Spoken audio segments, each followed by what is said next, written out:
Hey everybody, welcome back. This is going to be the second session of day one, and we just talked about VLANs and trunking in the last section, and in the next section we'll take a look at switch redundancy. Switch redundancy is, at least the name of our chapter, what's really the focus technology-wise is going to be spanning tree. Spanning tree is something that I didn't give enough credit to for many, many years.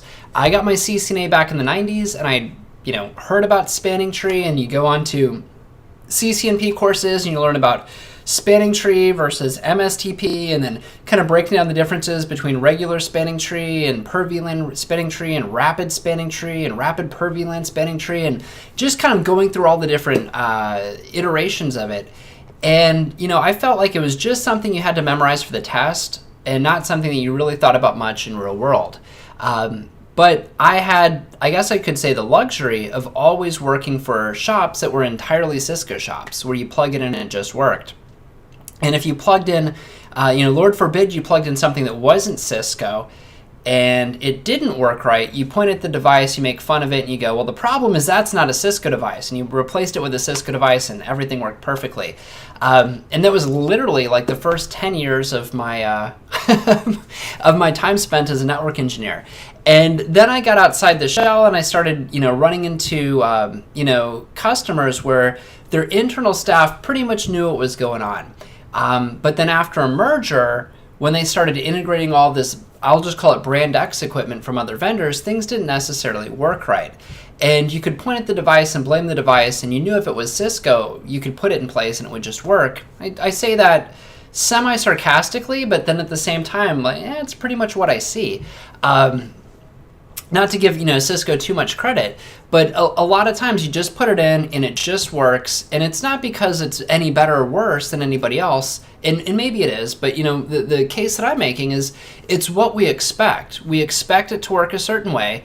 There's a bunch of it there already with the same type of defaults, and you know what? When you add more of it, it just works.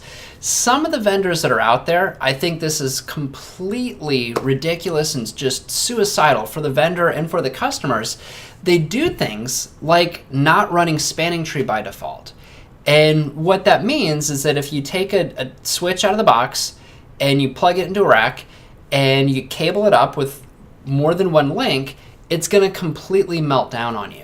The CPU is going to hit 100%. It's going to go crazy and start just blasting frames in every directions.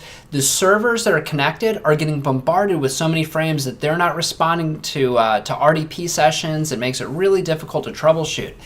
And I'm a Cisco instructor, but I'm also an instructor for other vendors. I won't say who they are because I don't want to badmouth anybody, but there's other devices out there that just don't do this. So if you see something that doesn't have a Cisco logo, sounds ridiculous. I'm not trying to scare you, but I would truly proceed with caution. If you plug these in, absolutely everything could melt down. And when it melts down at layer 2, well, all the other layers are counting on layer 2 to work. So just be really, really careful. Let's go ahead and dive into this, and just realize that if you're someone who's been doing this a while and you don't think about spanning tree a lot, we go, okay, well, I ping the gateway or I ping this other server and it just works. That's good, but you've been lucky, and you can be really unlucky. You got to sometimes think quite a bit about this. So this next section is going to be on switch redundancy and the types of things that we need to consider in switched environments. And a lot of this stuff is things we just take for granted. So with a redundant topology, what's a redundant topology? Well, it's one that doesn't have single points of failure. Not shortest path first, but no single point of failure. How many of you, when you sit down and you go into a boardroom at work, are you focused on making sure there's no single points of failure? If there's a proposed solution, someone will look through the diagram and they'll go, aha, right there. If that device fails, we're offline. We need another one. And it gets expensive, right? We need duplicate hardware. We need duplicate support contracts for that hardware. We need twice the number of connections because we never want to have that single point of failure. If I have a switch, I wouldn't ever want that switch to have a single uplink. If one of the transceivers fails, I'm out of commission. If an upstream device fails, I'm out of commission. So anytime I'm implementing switches in production environments, I'll normally have, if this is an access layer switch, going out to, let's say that there's a bunch of users or maybe wireless access points, and we're going to distribution layer switches. Those would be bigger switches that are towards the core or center of our network. We want to have 2 uplinks. And we want to make sure our distribution switches are connected.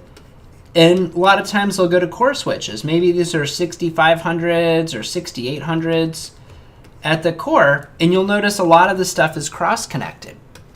So our topology tends to look something like this, from access to distribution to core. There's lots of redundant connections here, but you can't forward on all connections all the time. Because, well, let's think about it. How does a switch know where to send traffic? Where does he get his forwarding logic from?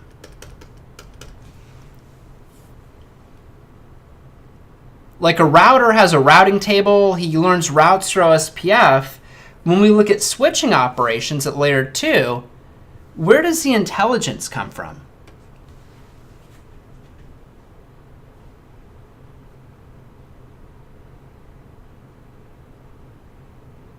MAC address table, perfect. So he's got this MAC address table. We looked at that already, right? And we said the MAC address table will show us things like, what VLAN are you in?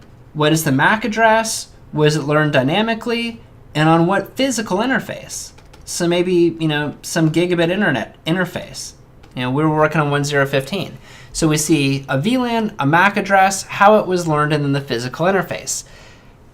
This is effectively the brain of your switch. All forwarding logic comes down to his MAC address table, and if he's a layer 3 switch, he also has a routing table. But if this part is corrupted or unstable, it means you just lost layer 2. If you don't have layer 2, you've got nothing that should be working above layer 2. So it's critical that we make this stable. Well, let's go back to networking 101. The MAC address table, he's got these VLAN IDs, he's got these MAC addresses, he's got interfaces. How does he build the MAC address table again? How does an entry go from not appearing in the MAC address table to appearing in the MAC address table? Not ARP. ARP is IP address to MAC address mappings, and it's just as important. But that's our ARP. That's our ARP cache, not the MAC address table. Not broadcast. Remember that when a switch receives a frame, remember this in ICND1? We said here's host A, here's host B, C, and D. When A sends a message to B, here's my envelope from A to B. Ethernet frame comes in this port, and he looks at his MAC address table. And he goes, where on earth is host B? And right now, his MAC address table is empty. And he doesn't know where B is. And I'm saying, how do entries get placed in the MAC address table? And remember the term ingress?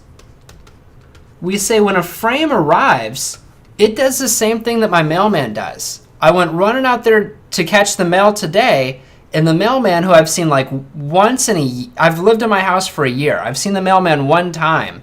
He greets me from like the other end of the driveway and goes, hey Ryan, what's going on? I'm like, how on earth did he know my name? Well, through observation. He looks at what comes and goes from my mailbox. So these switch ports are kind of like mailboxes. The switch logic is kind of like the mailman. He's looking at the source MAC address and he goes, oh, host A lives on port 1. Now, imagine that where I put A to just be the MAC address of a host. And he looks for B in his MAC address table and it's nowhere to be found. So he floods it out every port that's up except for the one that it came in on. So hosts B, C, and D get this initial message. Well, if this is a TCP packet, we've got a TCP SYN that came into port 3389. Anybody know what 3389 is for? Not really an important part of the story, just geek trivia. Perfect, guys. This is going to be for your Microsoft Terminal Services client, aka remote desktop. So I'm just trying to RDP into host B over there. When he gets the TCP SYN, he's going to need to send a SYN-ACK back to me, right? So that means he needs to send a message back. So now we've got a message from B going to A. Once again on ingress, as the frame comes into this port, the switch learns everything through observation. So he's looking over here and he sees, aha, B lives on port 2. And he sees it's destined for A. A can be located in the MAC address table, and he knows to send it through port 1. So he can forward the frame, which means make an intelligent decision destined to the port that it belongs on, opposed to flooding. Flooding where he wasn't really sure where it goes, and it just went out to C and D as well. That should have been a D. Does everybody remember that from ICND 1?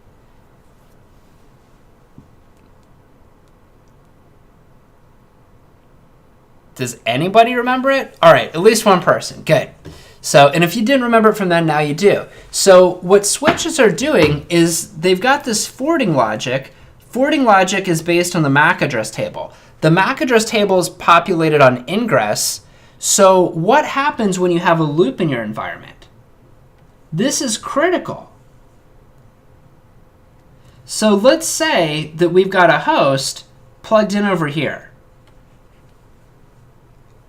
to my access layer switch. If he sends a message out to B, what's going to happen? It gets flooded. So it gets flooded. Let me see if I can get a color that'll stand out real well. Maybe this green. So it gets flooded out these links. So if we look at this switch, we'll say that this is A that sent the frame. He thinks that A is located on this port. Agreed? In my switch up top, we'll call this distribution 1 and distribution 2. Distribution 2 thinks host A is on this port. Now, D1 and D2, what are they going to do with an unknown unicast? They're going to flood it, right? And when they flood it, it goes out every port except the one that it came in on, which means it's going to go here, here, and here. You agree with that? Just give me a thumbs up if that makes sense. The next switch floods. And guess what D1 does? He's going to flood too. Yeah, Reggie sees where this is going. So this is going to flood too. So one moment, if we had like a microsecond timestamp, at one moment, D2 thought that A was located on that link that goes to the access layer switch.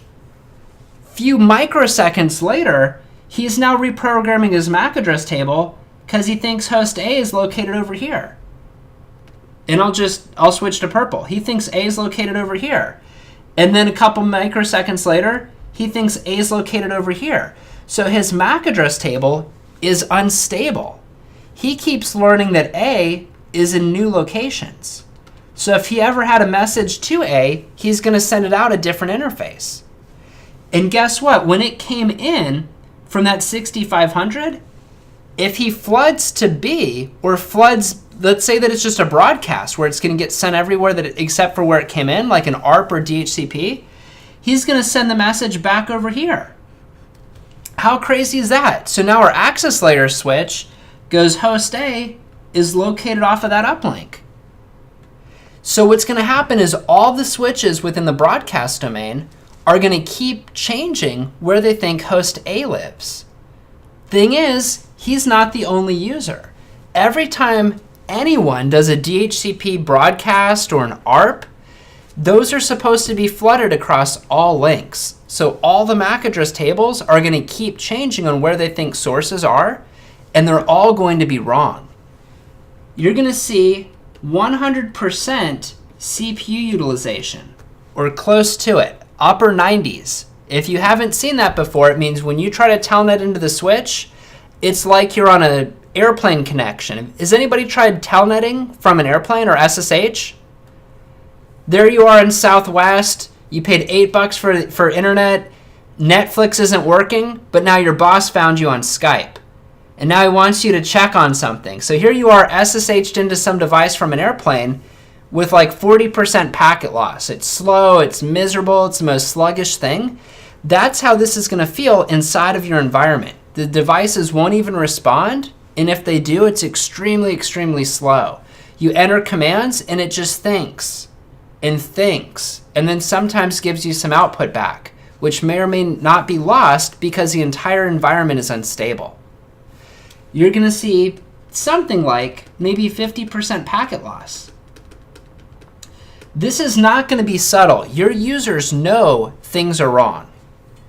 And you might see worse than that. Web applications are timing out, voice over IP is unusable. So this is what happens in a redundant layer 2 environment. We cannot have redundant broadcast domains configured like this because of the way that switches learn MAC addresses. So that's where spanning tree comes in. Spanning tree, they're saying at this point a loop avoidance mechanism is required. And this is where spanning tree comes in. Spanning tree's job is to resolve loops. We first want to identify them and then resolve them so that we can have a loop-free redundant network. We want everything cabled, we just don't want any loops. And the way that we achieve this is by having spanning tree place certain ports into a blocking state. So in other words, this link is going to be disabled until we need it. And if for some reason that path goes down, then sure, we'll put this into the forwarding state. But we only want to have one active path at a time. Everybody good? That is spanning tree's job. Only have one active path. The way that he figures this out is that they're going to elect, let's get rid of all the ink. We're going to elect a root bridge. And what happens is from that root, you're going to design a loop-free topology. If you configure it right, you'll have core 1 and core 2 of your network. This might be like, if you have a big environment, it might be like Catalyst 6500s or 6800s, maybe even like Nexus 7000s or 9000s. These are going to be the biggest, fastest, most powerful devices in your network. And guess what? These should probably also be the root. They're the center as far as everyone else is concerned. And then what you do is you build out from this. We build out to distribution layer switches.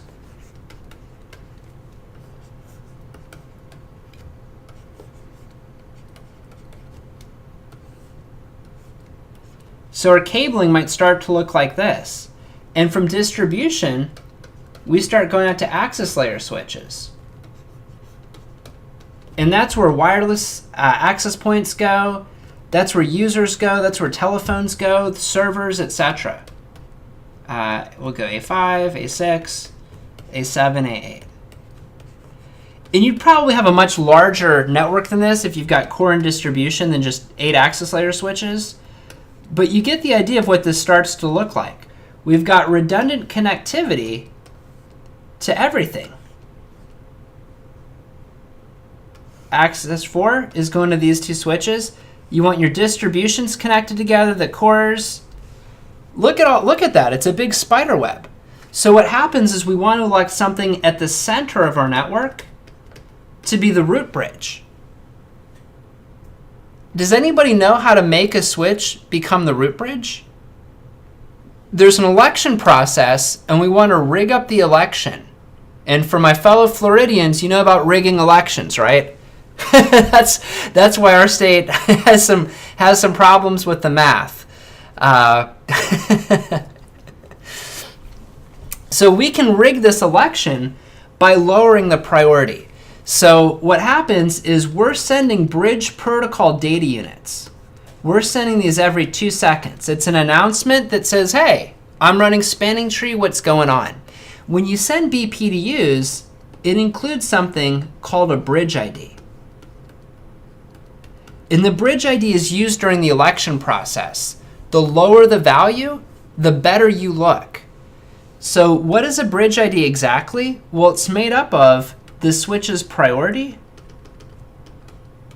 followed by the switch's MAC address. The MAC address can be used as a tiebreaker. But what we really want to see win the election is the priority. So every Cisco switch by default has a priority of 32,768. That's your default priority. Most other vendors follow this as well. If I want my core switch to be the undisputed leader, I would set his priority to 0 because a lower priority wins. Everybody with me?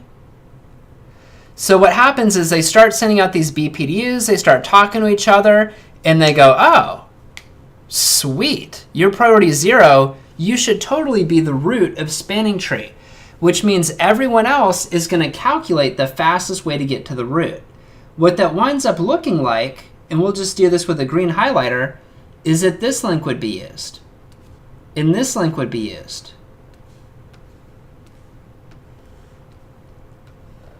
And we want to find the fastest way to get to the root bridge. So our topology may look something like this. There's some more factors for root port election on our downstream devices, but how does this look different with the green highlighter? With the red or the purple, it looked like a big spider web, didn't it? But here with the green, you see a loop-free topology. We're only forwarding on paths that are going to get us to the root bridge. Everything else is in the blocking state. So we're not using these links.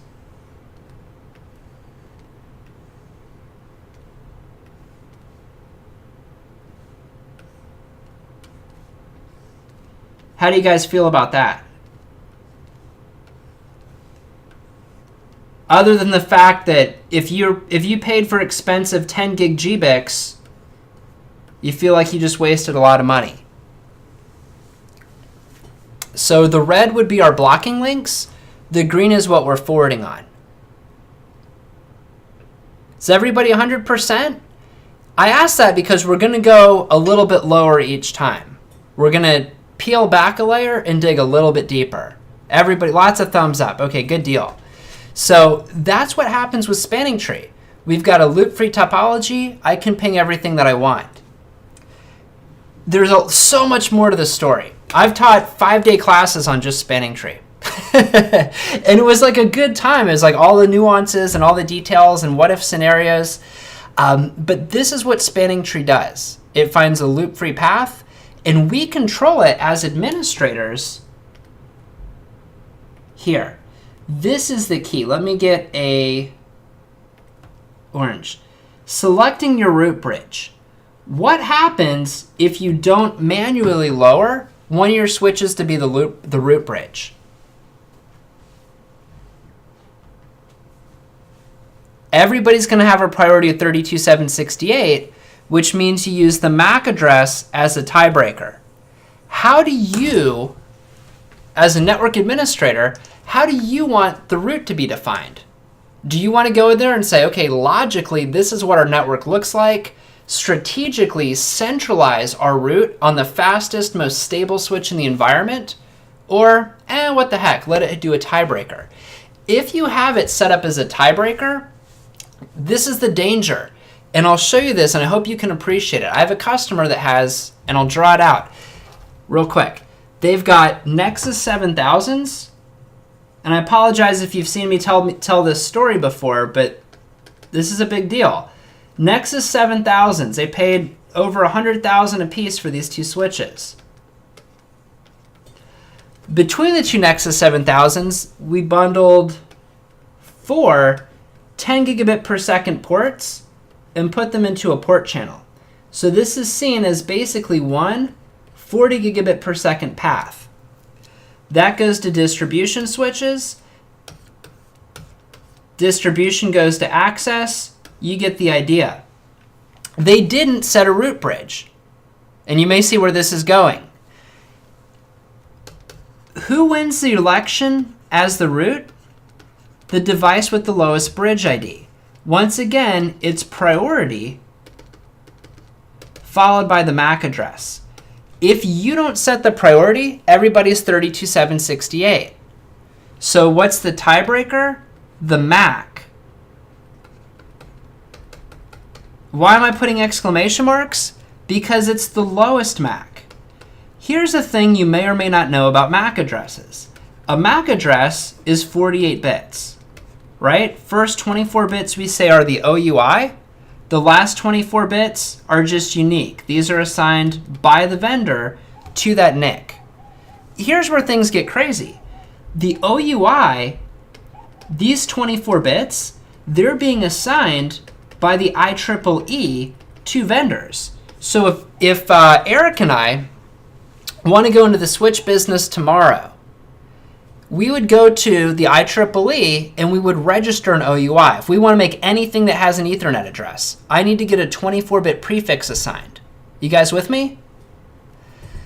Guess what? Just like you or I would do, they created a list and they started counting. And they said 11111, 11112, 11113, and they just go through time. Are you seeing where this is heading? The oldest device in your environment, there's a good chance that it's going to have the lowest MAC address, or something from a different vendor, or something that you didn't intend. So what had happened is they had a blade switch in the back of a big enclosure. And that blade switch, which was ancient, it was like a fast Ethernet blade switch going to these really old servers that should have been decommissioned years ago, that became the root of their entire environment. And these were some of the crummiest switches I'd ever seen. They were like 1 gigabit per second uplinks with maybe like 100 meg to each of the servers. You want to know what the spanning tree topology looked like? Remember, everybody's calculating the fastest way to get to the root. So our topology looked like this. And they had 10 gig servers single homed, just because the NIC teaming or load balancing wasn't really set up properly. So you've got server A, which is a high volume SQL server, 768 gigabytes of RAM with the full database running from memory. There's one over here, 768 gigs of RAM. You can imagine, we're talking about like, I don't know, $50,000, $60,000 servers, 10 gig NICs, and all their traffic between these guys trying to stay synchronized is happening on these links. Guess what else is happening on these links? 100% of their data. What's happening over here? 0% of their data, because Spanning Tree's got that switch-to-switch link in a blocking state. Is Spanning Tree cool now? This is something that everybody takes for granted. I say everybody because I did it for 10 years. I worked on lots of networks, and ping was how I tested to make sure it was working right. Can I ping my gateway? Sure. Can I get to Google? Yes. Like, all right, must be doing good. So we want to make sure that a device that's in the center of our network with the fast links is the root. Because the minute that we do that, everybody starts picking different paths. So in that case, if this is the root, let's grab our highlighter, and we'll just use yellow, and we'd say, well, this would be an active forwarding path. And these would be active forwarding paths. So we could use our super fast links like we're supposed to. Everybody with me? And just wonder if you have any questions. The reason that old device became the root is because everybody had the default priority and he had the lowest MAC address. Promise you, the coolest devices in your network probably did not have the lowest MAC addresses. It's not impossible, but it's pretty unlikely. So spanning tree is something that you want to take a look at. What you'd want to do is you look at your topology in a PowerPoint or Visio document and you go, you know what? Without issuing a single show command, pretty sure this is the root bridge. Based on the connections that I see, this is where traffic is forwarding. And then you could go back after you draw it on a whiteboard or just kind of guesstimate looking at a Visio, and then you pop into your switches and you start looking at who's in the forwarding state, who's in the blocking state, and so forth. Cool. So a lot of time there on spanning tree, but this is something extremely important to look at. I say that because I work as a consultant, I get to see a lot of different environments, and this is one of the things I typically look at. I come into some places and I go, oh, good news. Your spanning tree environment looks good. And they're like, of course it does. What do you think? We're idiots? And I go, well, I looked at three shops before this and they had some serious issues. So it seems like it's something where it's either very well understood or people just kind of shrug their shoulders and expect it to work. If it's working, if it's enabled on Cisco by default, it's just going to work, which means you don't have to think about it. You're not going to have loops, but you may have suboptimal traffic patterns. This was an extreme case, but this wasn't a fictitious story. This is, a $30 million a year company that just wasn't really set up properly. So things like that happen. So spanning tree breaks loops. You want to remember to set your root bridge. We can set the root bridge by lowering the priority. What does spanning tree do? Well, job one is to elect a root bridge. Once you elect who the root bridge is going to be, each non-root switch, don't let this terminology get you mixed up. Who's the root? The device with the lowest priority. And if we tied on the priority, the device with the lowest MAC address. There can be only one.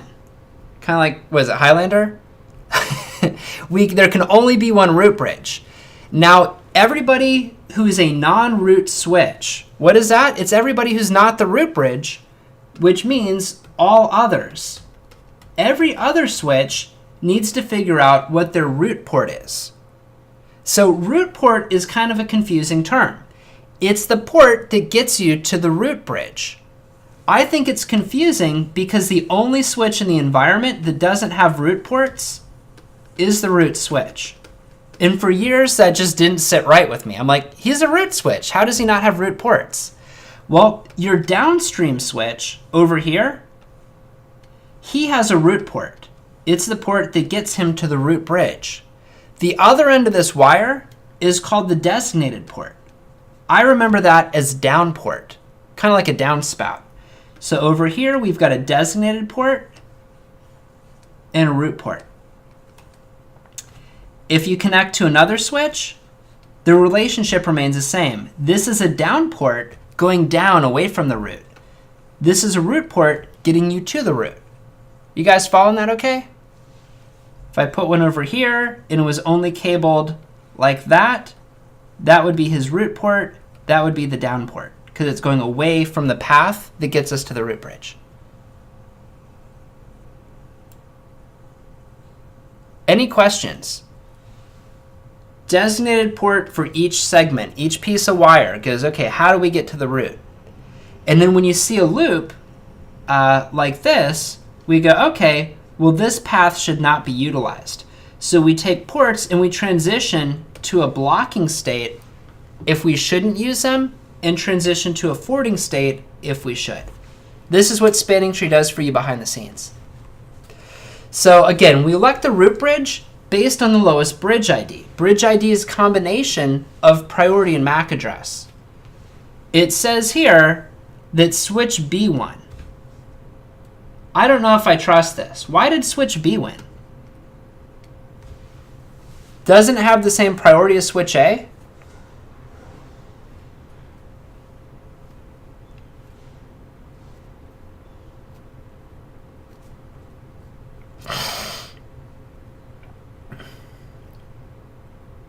Perfect. This has got a 9 in the MAC address, which is lower than the A. Remember, that's hex, which is base 16.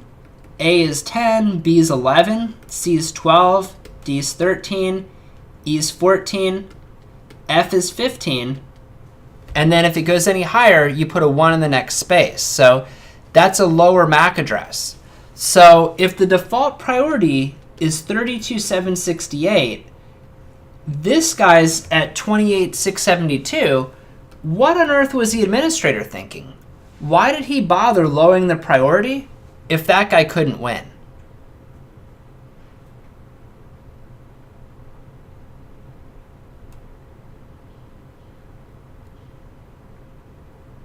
Perfect, Eric. He's going to become the root if the root fails. So that's the manager. This is the assistant manager. president, vice president, however you want to think it. All traffic is going to move to the right. In the event of a failure, we want to make sure that the other switch, that's why we typically have core 1 and core 2. You'll make your core 1 the root, you make core 2 the secondary. He's going to have a low priority, or typically a slightly higher priority.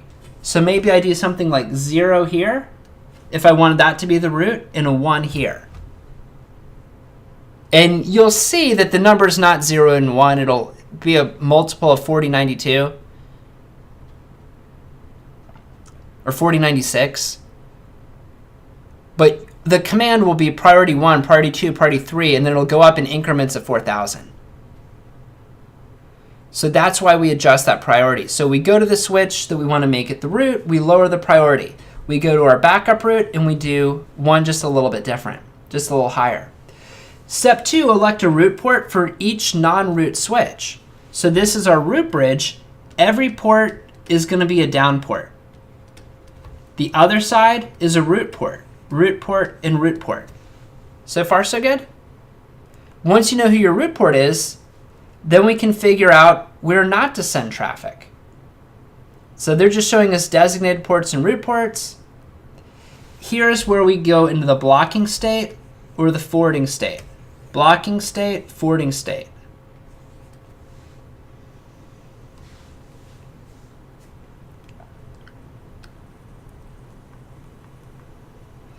So there's different types of spanning tree. 802.1d is the original, but we don't really see it too much anymore. On Cisco, what you'll typically find is per VLAN spanning tree plus.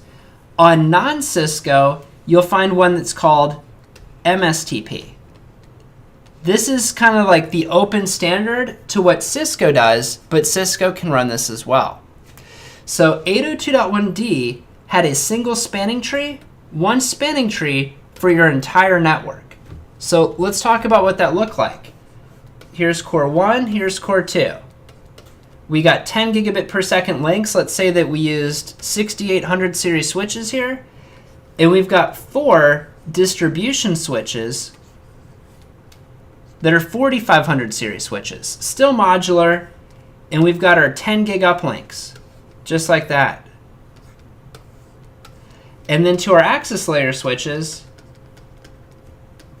we'll just build these across the top or bottom. Each one of these is going to be cross-connected.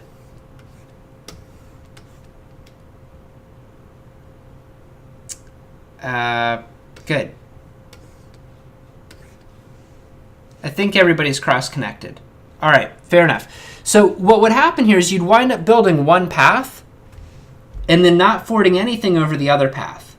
So it might look something like this.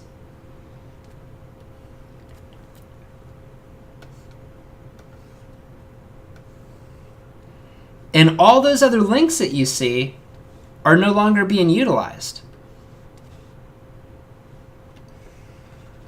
Well, that's kind of miserable if we just burnt a bunch of 10 gigabit per second ports. Does that make sense? Don't you wish we could use all those paths?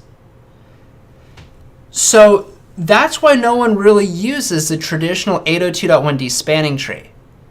What we use is per VLAN spanning tree, which says I'm going to set a different route for each VLAN. So I'm just going to use my pen and have my green VLAN and say VLAN 10 is root on core 1.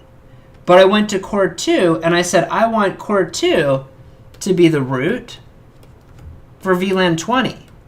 You can stagger this across your core 1 and core 2.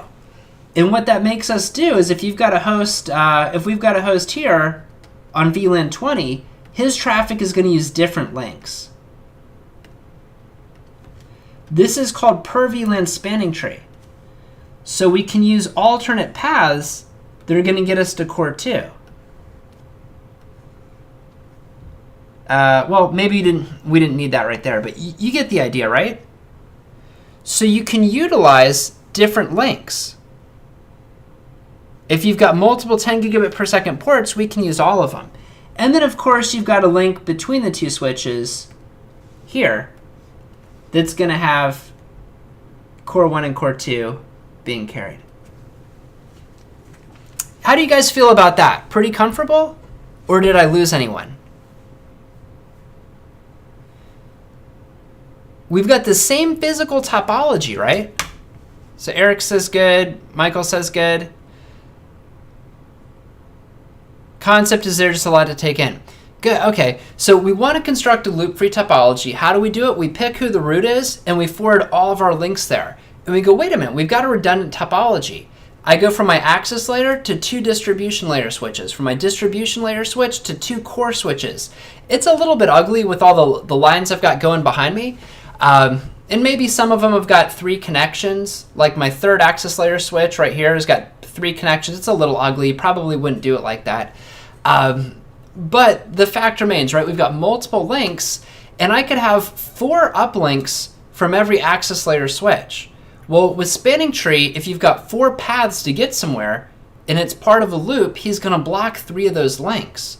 So we go, well, that was a complete waste. I bought these 10 gigabit per second ports. They were, expensive. I bought 10 gigabit per second GBICs, the little modules that go in there. We ran these strands of fiber. That wasn't cheap. And it's all at 0% utilization. That's no good. So what you do is you run spanning tree for different VLANs. So that's per VLAN spanning tree. By default, Cisco runs this, but you have to know to stagger it. And the way that you stagger it is you go, okay, well, we've got like 10 VLANs in our environment. Which 2 are the top talkers? Meaning which ones have the most traffic? If you don't know, well, that's what network management software is for. You could look at Cisco Prime or you could look at SolarWinds and say, okay, VLANs 25 and 35, those have got the largest volume of traffic. And you go, okay, VLANs 25 and 35. Well, what we're going to do is make sure that those reside on different switches. I'd say VLAN 25 should go here and VLAN 35 here. What is our next biggest or busiest VLANs? And they'd say, okay, well, VLAN 17 is really busy. So I'd say VLAN 17 should be routed over here. Cool. Now, what else is really busy? They say, well, VLAN 42. So I start with my top talkers, and I just kind of stagger them so that half of my traffic is crossing this link in a perfect world, and half of my traffic is crossing that link. It's separate. It's different VLANs or different broadcast domains, but it allows me to do some load sharing. As far as, for instance, VLAN 25 is concerned, this is forwarding and this is blocking. But if you look at what's going on with VLAN 35, I'll just do that in purple. He'd say, I'm blocking here and forwarding here. This is why it's per VLAN spanning tree. If you look at what's happening, it's on a VLAN by VLAN basis. If I come over here, and I was talking too long, I let this time out. It's what happens if I talk too long without a demo. We can do show spanning tree. And the first thing it says is VLAN 1. It says you're running IEEE spanning tree, which means 802.1d, but it's confusing because you're running it on a VLAN by VLAN basis. So for VLAN 1, they say the root ID has a priority of 0, it's got this address, and he's located on port channel 1. This is my bridge ID. This is the root bridge's bridge ID. And then if you hit space, oh, and below you see your ports. What are designated ports and what's a root port? To get to the root, I go through port channel 1, and we're going to learn what port channels are this week. If I hit space, it goes down to my next VLAN, which is VLAN 40. And it says spanning tree protocol IEEE, but then it says 24616 is the priority, and this bridge is root. So VLAN 40 exists on this switch, and it has a lower priority than anywhere else, so I'm the root bridge. When I get down to VLAN 127, they go, okay, the root bridge has a priority of 127. It has an address of this, and I'm going to get there through port channel 1. And then you say, as far as I'm concerned, here's my priority and my MAC address. And then we look at all the ports that are in VLAN 127, and we can see that they're designated and in the forwarding state. And if we come down here, I see one that's in the root state. That's my root port. I get to the root bridge by going through port channel 1, which is ports 23 and 24, which go to my next switch. Does that make sense?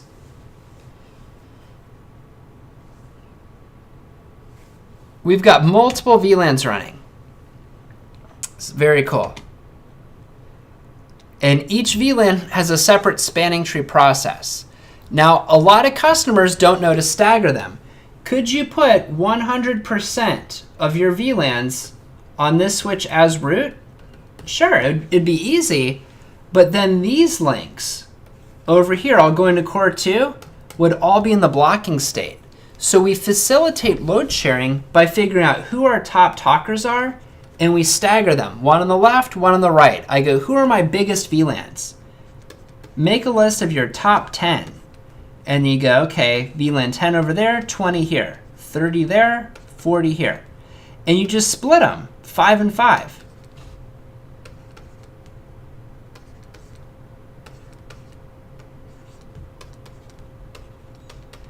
So this would be root for these VLANs. This would be root for these VLANs. And what I'm talking about there is this would be like my core 1 switch versus core 2.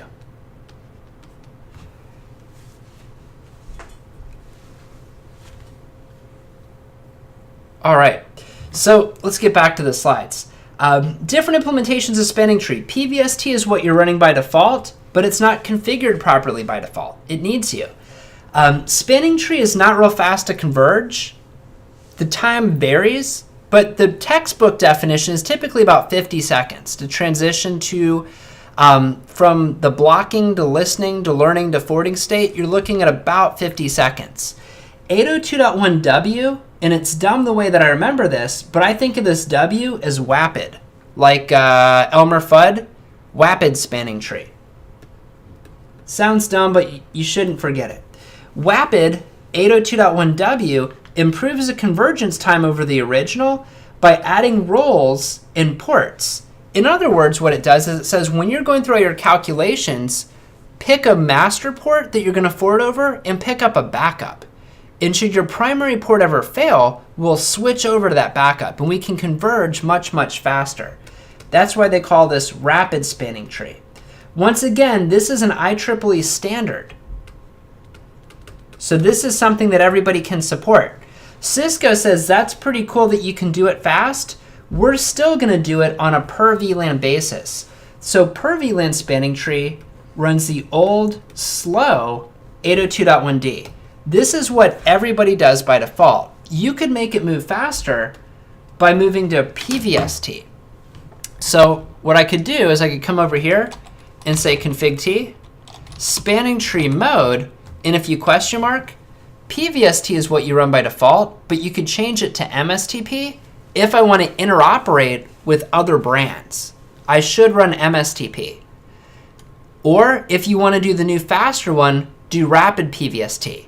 They say that this takes more CPU and memory calculations, but it's going to converge faster. So you could check your utilization. Show CPU proc. Show proc CPU history. There we go. And this shows me my CPU over the last 60 seconds. I've had some interesting things over the last 72 hours. So I look at this and I go, I don't know.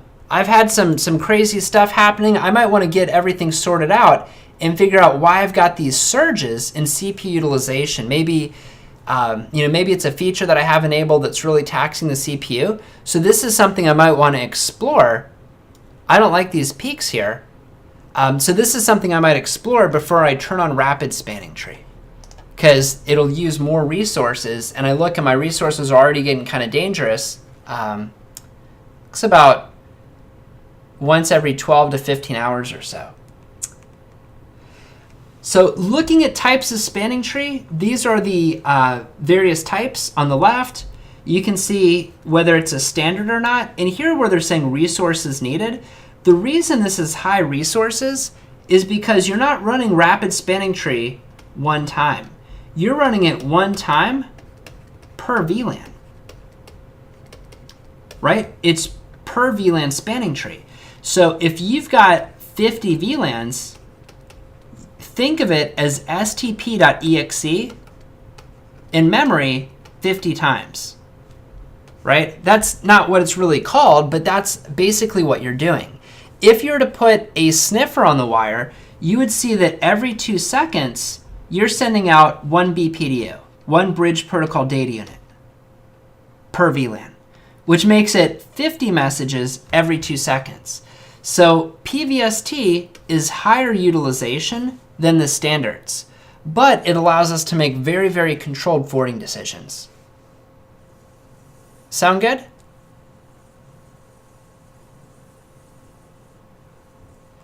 This is what you do by default. This is what you can do, and that's what Nexus runs by default, is rapid. I said earlier, if you're interested in vendor interoperability, you might need a standard. An MSTP is what you could do if I had to interface with like Dell or HP or Juniper. I might choose to run MSTP so that they all can participate in the same spanning tree, because PVST is Cisco proprietary. That said, I've got an HP switch running PVST+. No problems. So even though it's proprietary, sometimes other vendors will code it in anyhow and add support for it. All right. So by default, on your Catalyst switches, you're going to run PVST. On your Nexus switches, rapid PVST. All right. Let's go ahead and we'll wrap up for today. We're about 15 minutes over. You know how sometimes I get carried away with the IC&D class. There's so much to talk about. And our classes tend to go over a little bit. I'll try to make sure that doesn't happen too much this week, and definitely not on Friday, because I know everybody's got stuff to do. But this is a pretty good intro to spanning tree. Spanning tree is a big concept, so we're going slow and doing lots of diagrams. When we get into some of the other concepts, it's going to go a bit faster.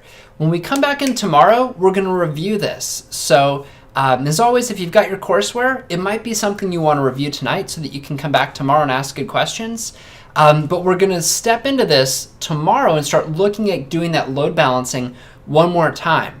I drew it on the whiteboard, so at least you would have heard about it first.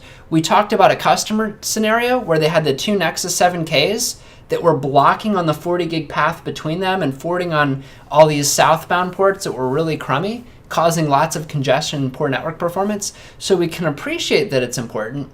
We saw how to do it properly, but it was a lot to take in all at once. So hopefully we'll go through it one more time tomorrow and everybody will feel pretty good about it. All right, looks like no more questions in the chat box. So we'll go ahead and wrap up for today. And I hope you guys have a great evening. Look forward to seeing everybody tomorrow. Yeah, you bet. Thanks for tuning in.